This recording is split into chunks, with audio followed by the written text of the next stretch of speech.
Good evening, everyone. Welcome back once again to Vicious Rants. And of course, I'm your host, your YouTube messiah, and often imitated, never duplicated superstar Tim Vicious. And we are talking about Fastlane was in Cleveland, Ohio.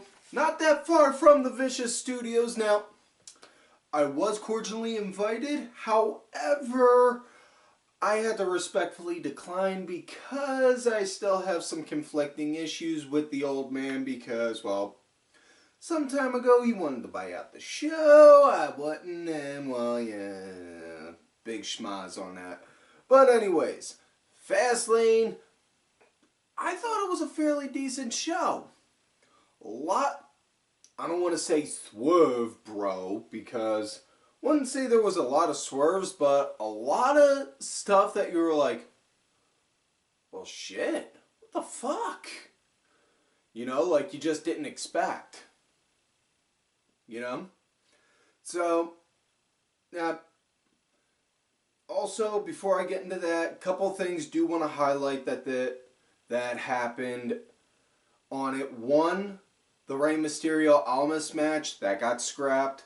A lot of people were bitching and crying on it, leading to the pay-per-view, saying that, oh, it shouldn't be on a pre-show, it should be a main show. Yeah, this is my argument. The pre-show, very much so, has the same job or responsibility, if you will, that the very first match of, has for a show. It sets the tone for the show. You know, and that's why a lot of people, when they'll go and piss and moan and say, oh, the cruiserweights are always on the pay-per-view pre-shows, this, that, and the other. It's to build up and hype up. That's the big thing.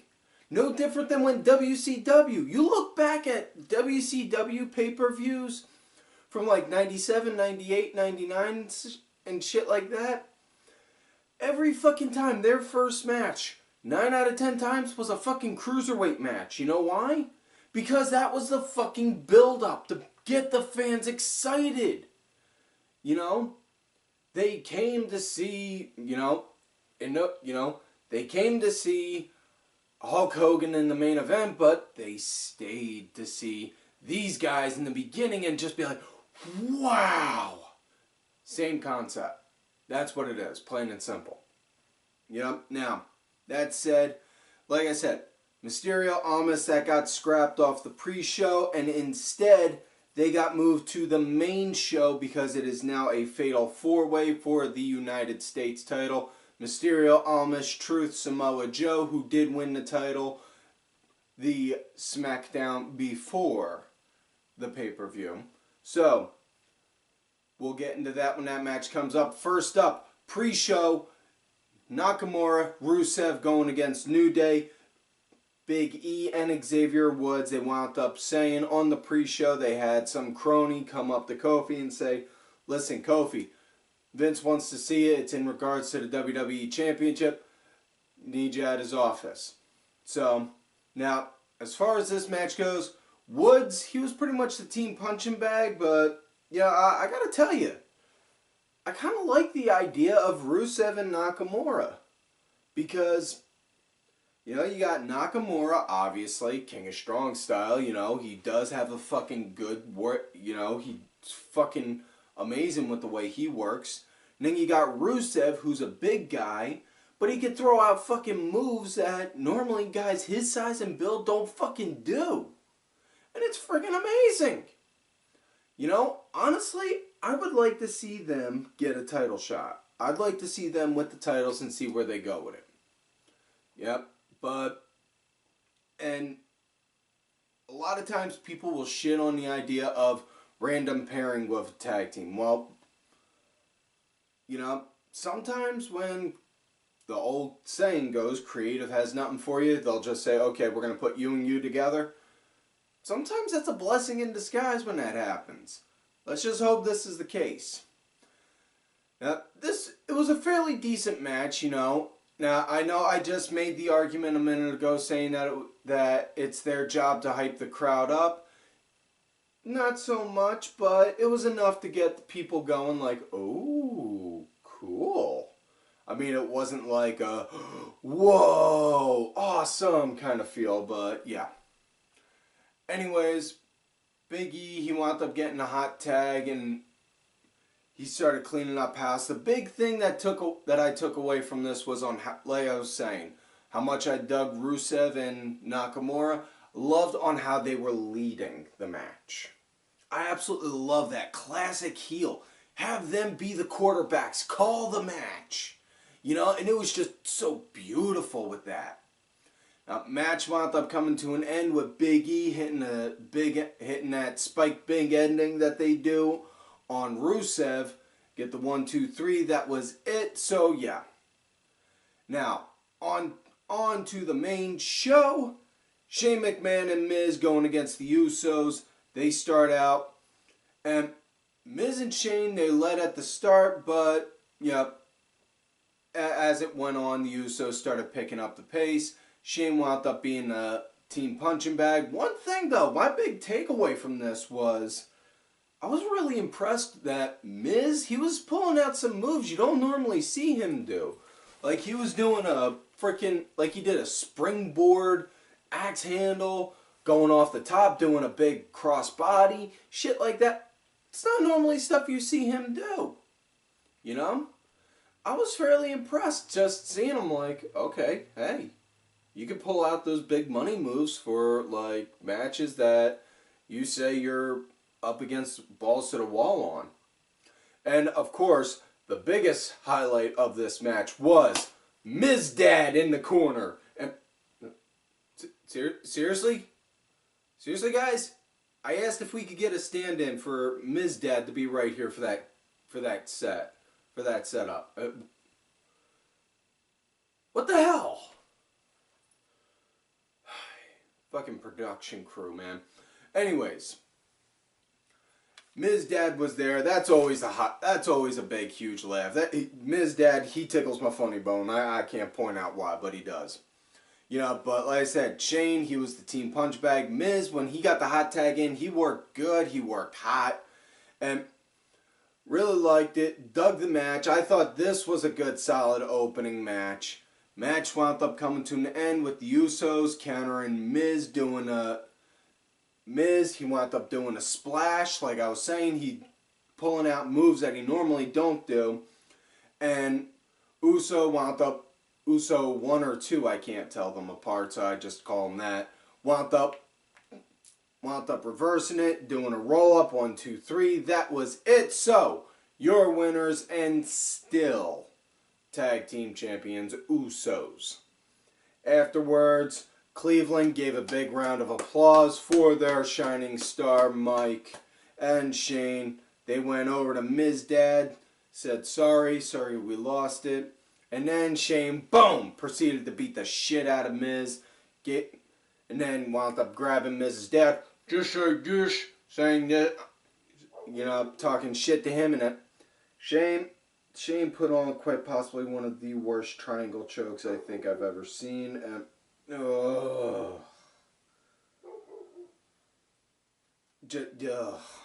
Yeah, so it's looking like we're getting Shane versus Miz at Mania, which, honestly, I can't complain on.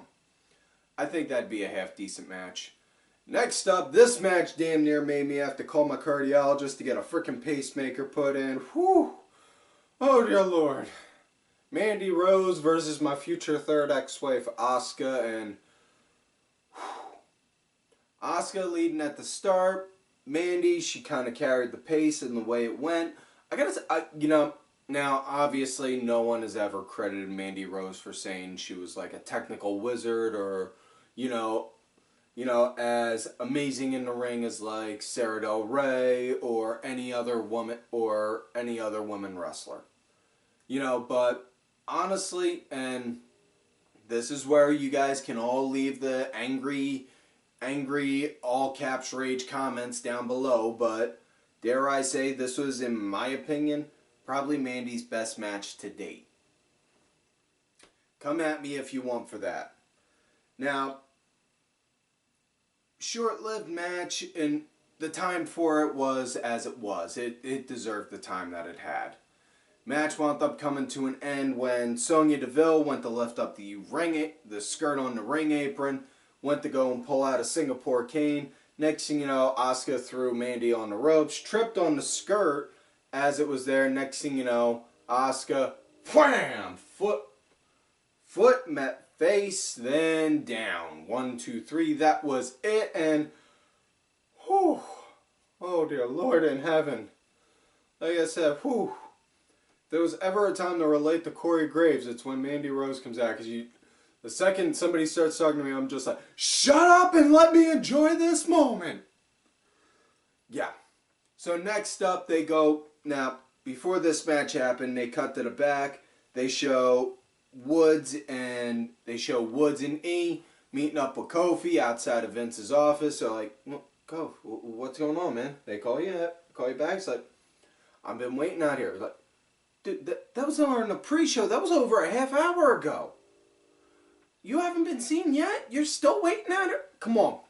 They go barge in. They cut this promo on Vince saying, you say you want somebody that's worth going after for the title. That man's right here. He's been busting his ass for 11 years. What is it you want him for? Oh, Kofi. I'm going to give you a shot tonight, pal. You're going to be in it. It's going to be a triple threat. Your match is now. It's now. You two are barred from ringside. Them two being Woods and E. And then they come out. And just as Kofi comes down, we're all excited thinking, we're going to get the triple threat shot. This is going to be Kofi's big chance. Next thing you know, we get told it's now going to be a 2-on-1 tornado tag match. Kofi against Sheamus and Cesaro, and man, this was a ass whooping and a half. You ever see like any of the movies? You ever see like the movies where you just see the one hero walk into a room and he knows he's going to get his ass whooped and he just looks, he's like, alright, let's do this. Yeah, that's pretty much this part right here. Kofi walked it. The second he found out it was them, he's like, alright, let's get this over with. And whew, man, he got put on the ass end of an ass kicking bad. I mean, he tried to fight back as best he could, but whew, you know, yeah. Match one, it was. I'm not even sure if I can call this a match, but I definitely did not call this a piss break because this was beautiful storytelling right here. Sheamus, Cesaro hit the double white noise. Next thing you know, and yeah. Now, all of this obviously is building up to Kofi inevitably getting that push and getting that title shot. Whether he wins or not, I don't know. God willing, he gets that belt. You know, but this is honestly, this honestly feels like a build-up, very much so in the same way Eddie Guerrero had. You know, fighting tooth and nail, climbing up the ladder, fighting to show that he can. Same thing with Kofi. You know, and I just, honestly, yeah, that's the best way I can describe it. Because you just see some guys who have been in the company for X amount of years, and then next thing you know, get a handful of wins and then get a title shot. And then you'll see some guys that, you know, very much so, like I said, with Kofi or Eddie Guerrero, boom, like that. And then you'll see some guys who get skyrocketed right off bat, like Batista did. So, fingers crossed, I'm ready to go and sacrifice a lamb after this to the All-Father, hoping that Kofi winds up getting that winds up getting that world title shot. So, yeah. Next up, we got triple threat tag team match. Ricochet, Alister Black going against Bobby Roode, Chad Gable against the Revival for the Raw tag titles. Now, according to the rumors and the dirt sheets, and keep in mind, take the dirt sheets to a grain of salt, Johnny Gargano and Tommaso Ciampa were supposed to be in this match as well, but however, given Ciampa had to get neck surgery, he's going to be out for the next for anywhere between the next 6 to 14 months.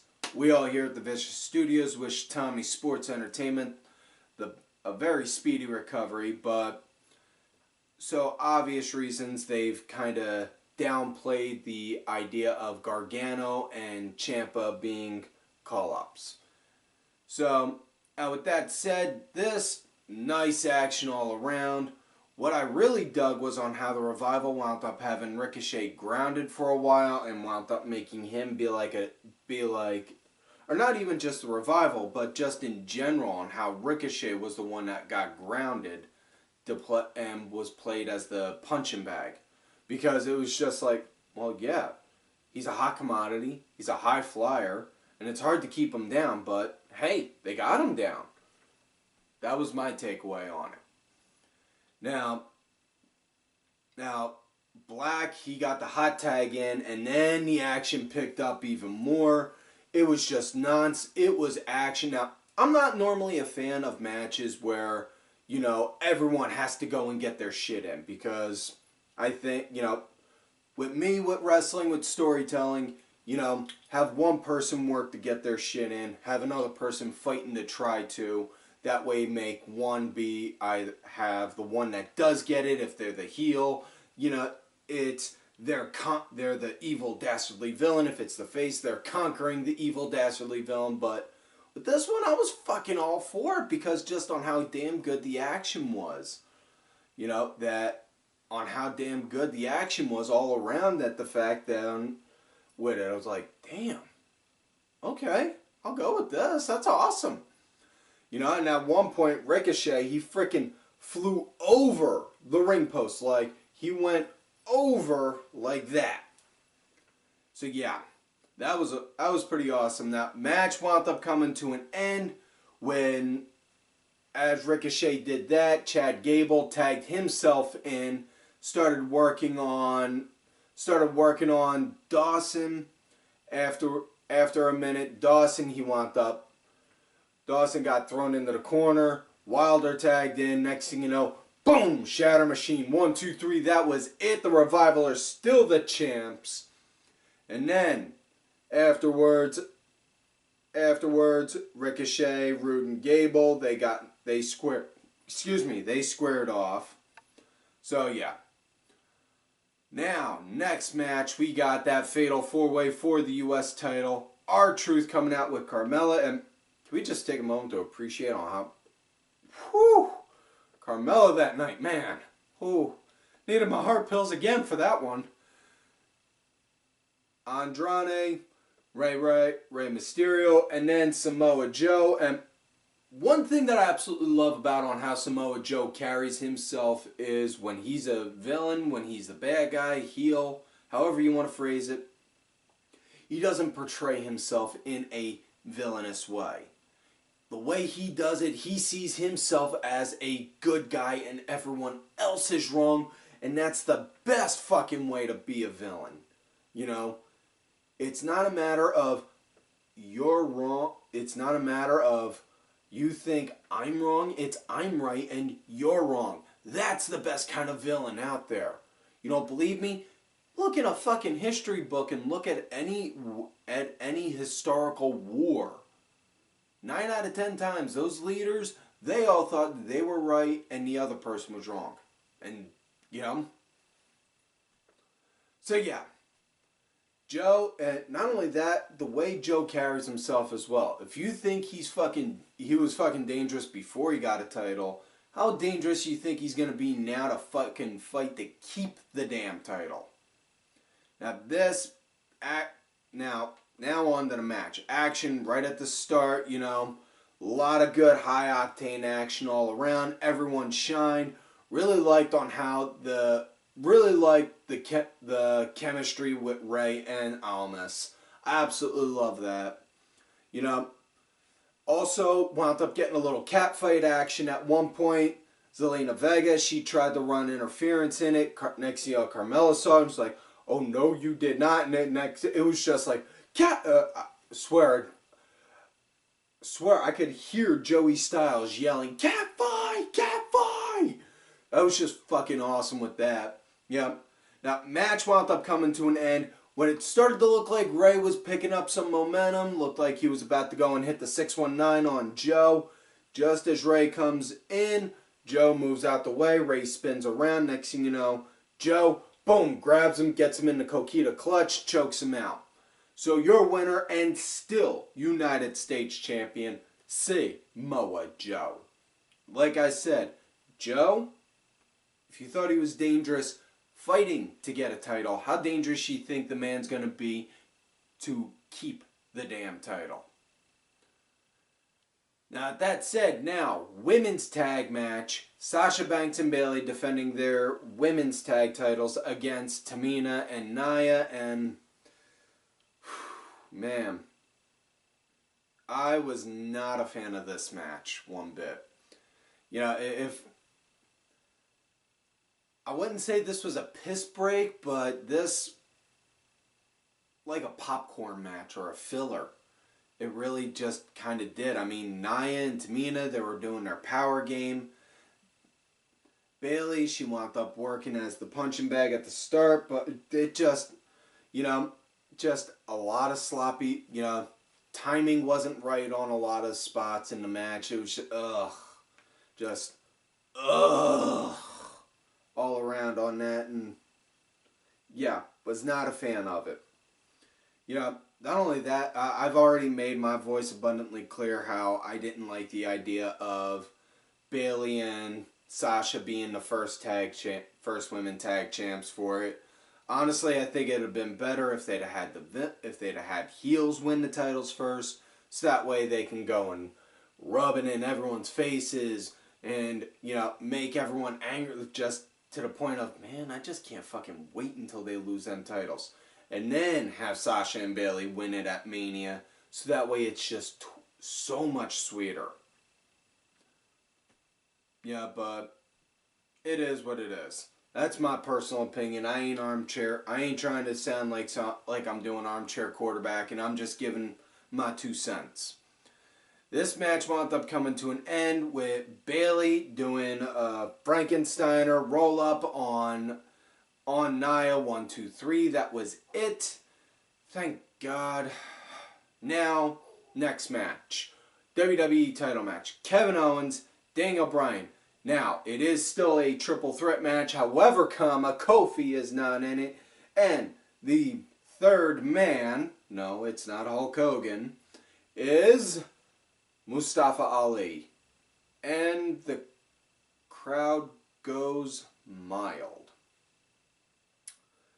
Man, did they fucking set this up beautifully for that. They fucking did that, I swear. I think this is where the evil fucking genius in Vince McMahon comes in. Because he fucking did this on purpose to have the crowd shit on the match and chant, "We want Kofi" in it for a large portion of it, just to help fucking build him up. That is so beautiful. I love it. That was smart thinking on that part. You know, now, like I said, now, it was not, now, I did dig the nice little one-on-one segment with Owens and Ali in this. Really liked on how when Owens was pummeling him, he was like, yeah, is this what you wanted? This what you expected? This is what you get when you're in here with me. You know, I really liked and I dug the hell out of that. Yeah, because I have missed Kevin Owens on TV so much. Just he never stops running his mouth. And God bless, that is so freaking beautiful, because you don't see guys willing to go and run their mouths like that. You know? Now, Bryan, man, okay, I'll give him credit. He's not doing as many high-flying moves, and he's not taking as many risks bumping his head, but he's gonna get a freaking collapsed lung one of these days with all them freaking chops he keeps taking to the chest, man. I mean, for somebody that doesn't want freaking people to eat processed meats and such, You know, he's freaking setting a bad example, letting his chest turn to look like ground meat, because that would be like subliminal messaging saying, you know, just because it, you know, it looks like this, so you should go eat it or something like that. But yeah, no, dug the action, liked the storytelling with it. Like I said, with the way, with the Kofi, with people wanting Kofi, match wound up coming to an end when Ali, he was up in the air. I think he was trying to go for some kind of flip. I don't know what the hell it was, but in mid-air, mid-motion, Bryan, boom, hit a high knee on him, and then got the 1, 2, 3. That was it. So yeah. So yeah, definitely wow on that one. Next up, we got Charlotte versus Becky Lynch. Becky, she comes out hobbling on that crutch, and you know, this is just making it more. This is just making me like her more. The fact that, you know, she's coming out beat up, hurting. You know, like, all right, I'll still come out and I can still kick your ass. I dig the hell out of that kind of a character. Now, Charlotte really loved on how she was toying with Becky, you know, after Becky had to drop the crutch. Charlotte, she was hobbling around on one leg. She channels her father so freaking well on with being a heel. It's so freaking beautiful at that. Now, this was pretty much one-sided, obviously. Charlotte working the knee, hurting her. And now, wasn't honestly was not expecting like a 5-star main event caliber match on this. Expecting a basic build up for the match. Now, at one, damn it, I'm talking faster than I'm thinking. Gotta get my shit right. Match came to an end. Charlotte wound up putting a figure 4 in just as she's bridging to go into the 8. Ronda comes power walking down like she does, because I don't even know if that woman really knows how to run. Next thing you know, gets in the ring and then boom! Just pops one on Becky. That's it. Next thing you know, they call for a DQ. Becky wins by disqualification. Ronda's just like, I got what I wanted. But what confused the hell out of me is a little bit before this, day or so before this, she puts out this really scaling, vile little video, if you want to say it's vile, you know, on how she broke kayfabe, it's fake, this, that, and the other, and, you know, all that, saying she's not coming out to go and cut promos anymore. And what does she do on Monday night? She cuts a promo. Ugh. Seriously, this girl, it almost makes me want to hear a Ryroid promo when Ronda talks. It's that bad. Yeah. So now with that said, now we come to the main event of the night. Baron Corbin, Bobby Lashley, Drew McIntyre going against The Shield there one last time, because Ambrose is supposed to be leaving, and I'll get into that in a minute.